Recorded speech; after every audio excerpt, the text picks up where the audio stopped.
Muchas gracias, presidente. Efectivamente, este es un anuncio muy importante, es un anuncio trascendental, sobre todo por el fin último de esta iniciativa, que es mejorar las condiciones y vida de los trabajadores cuando ellos se retiren. Déjenme darles nada más un dato. Después de esta reforma, se espera que el trabajador promedio aumente su pensión en un 40%. Es decir, no es un asunto menor, se trata de cambiar de manera radical las condiciones de retiro de los trabajadores para que tengan, como el presidente lo señaló, acceso a un retiro justo, acceso a un retiro digno. ¿Cuáles son las fallas que tenía el sistema actual y que tenemos que corregir? Había dos problemas centrales.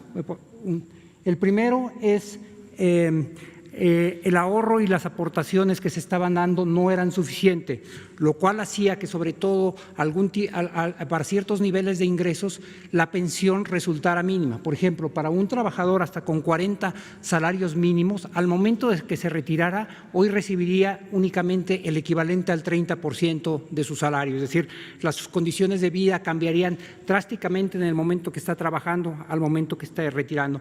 Pero ese no era el único problema que había, hay un segundo problema. México es todavía un país con un alto grado de informalidad. Y cuando se pensó este sistema, se pensó que México iba a transitar relativamente rápido a un mayor nivel de formalidad y para tener acceso a una pensión garantizada se requieren hoy 1.250 semanas de cotización, que es el equivalente a 25 años de trabajar. Y esto no quiere decir que los trabajadores no hayan trabajado 25 años, es decir, incluso podríamos pensar en trabajadores que han trabajado 15 años en el sector informal y 15 años en el sector formal, es decir, que hayan trabajado 30 años y que aún así, por no cumplir con las 1.250 semanas, no tienen acceso a una pensión garantizada. Esto claramente planteaba un reto para tratar de diseñar un sistema que fuera más justo, un sistema que fuera más adecuado. Pero hay un problema. En las pensiones aportan tres entes. Aportan los propios trabajadores, una parte de su salario se va como un ahorro, aportan de manera muy importante los empresarios, los patrones, y aporta el gobierno federal. El gobierno federal aporta a través de diversas bolsas, aporta primero al sistema de pensiones, aporta más de 700,000 millones de pesos al año al sistema de pensiones del ISSSTE, más de 300,000 millones de pesos al año al sistema del IMSS. Entonces, una discusión que siempre se da aquí y que a veces hace que las reformas se vayan retrasando es en el nuevo mecanismo cuánto se va a aportar y quién va a aportar. Y algo que ayudó a facilitar la negociación fue, como señaló el presidente, la actitud extraordinariamente proactiva del presidente del Consejo Coordinador Empresarial, que asumió que tiene que haber un empresariado ahora con mucha más conciencia social y que les correspondía a ellos dar el primer paso y el paso más importante. No solamente están los tres entes, sino están también los dos presidentes de las juntas de coordinación política, tanto de la Cámara de Senadores como de la Cámara de Diputados, porque esto tendrá que tener un tránsito legislativo. Ahora, ¿cuáles son los objetivos de la propuesta y qué es lo que se está buscando llegar a ella? La primera es, como yo señalé, se va a elevar la tasa de reemplazo de los trabajadores en un promedio de 40%.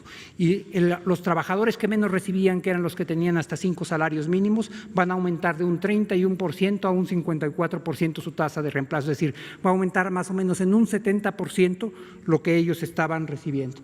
La segunda es, hay un cambio muy importante, que es no nada más va a haber más recursos para las pensiones de los trabajadores, sino que el límite inicial para que puedan recibir una pensión garantizada va a bajar de 25 años a 15 años. Después va a ir subiendo paulatinamente, pero es reconocer que hoy un número importante de los trabajadores, aunque hayan dedicado una vida a trabajar, no alcanzan el mínimo para tener una pensión garantizada. Ahora, la pregunta relevante es ¿cómo se va a obtener eso? Y la forma en la que se va a obtener es un aumento en la aportación total de 6.5 al 15%, y la cual se va a elevar fundamentalmente por un incremento paulatino de la aportación de los patrones de 5.15% hasta 13.87%. En un periodo de 8 años, los patrones van a incrementar en 2.7 veces lo que ellos aportan para el retiro de los trabajadores. La aportación que hace el Estado mexicano en este rubro no va a cambiar, va a tener un cambio de composición que explicaré en un segundo, pero el compromiso del Estado no está retirando. Pasamos a la siguiente, por favor.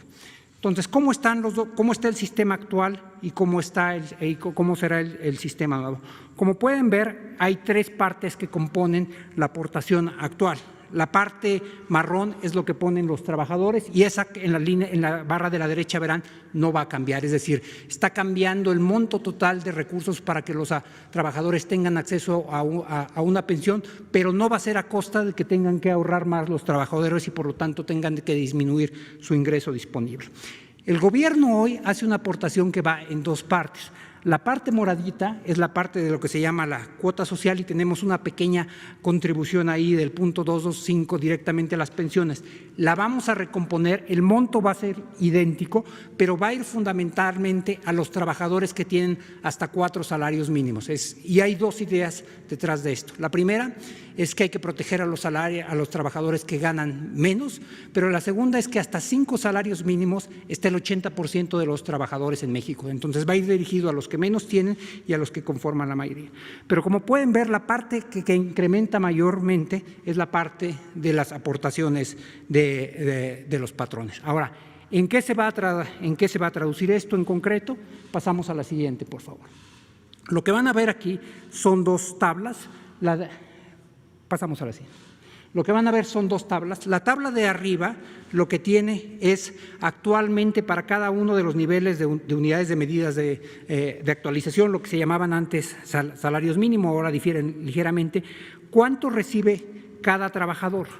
Un trabajador que tiene hasta un salario mínimo recibe hoy, y si trabajó 25 años, recibe el 68% de un salario mínimo, más el 34% de su ingreso viene por la pensión de adultos mayores. La pensión de adultos mayores que se otorga a todos los adultos por arriba de 68 años y que es permanente al tener ahora a ser asegurada como un derecho constitucional, tiene un impacto muy importante en el retiro de los trabajadores, fundamentalmente en los de 1 y 2 salarios mínimos. Representa el 34% y el 24% de sus salarios. Si ven, por ejemplo, concentrémonos en el último, en el de 5 UMAS, ese solamente tenía una tasa de reemplazo del 31% y el de 4 UMAS de 35%, es decir, estos trabajadores estaban recibiendo apenas 1/3 de lo que estaban ganando al momento de retirarse. Con la nueva propuesta de reforma, esto va a incrementar. Como podrán ver, para 1 y 2 salarios mínimos van a tener incluso un poquito más, considerando la pensión de bienestar para los adultos mayores, de lo que estaban recibiendo ahora, y para todos los demás van a incrementar de manera sostenible. Con esto van a tener una pensión que se acerca muchísimo a los salarios que tenían al momento de retiro y que les permite retirarse en condiciones dignas y justas. Si pasamos a la siguiente, esto va a cambiar no nada más para los que llegan a los 25 años de haber estado cotizando, sino va a cambiar también para los que tienen únicamente 15 años de haber estado cotizando. Y como pueden ver, si comparamos la línea café con la línea roja, van a tener niveles muy similares de pensión, a pesar de que en la línea café cotizaron únicamente 15 años y en la línea roja cotizaron 25 años. Esto es reconocer la realidad del país y lo podemos ver en la siguiente gráfica. ¿Cómo van a quedar los resultados? Hoy la pensión se otorga a partir de los 60 años, se necesitan 25 años y el monto garantizado es el mismo independientemente de cuál es el salario de las personas.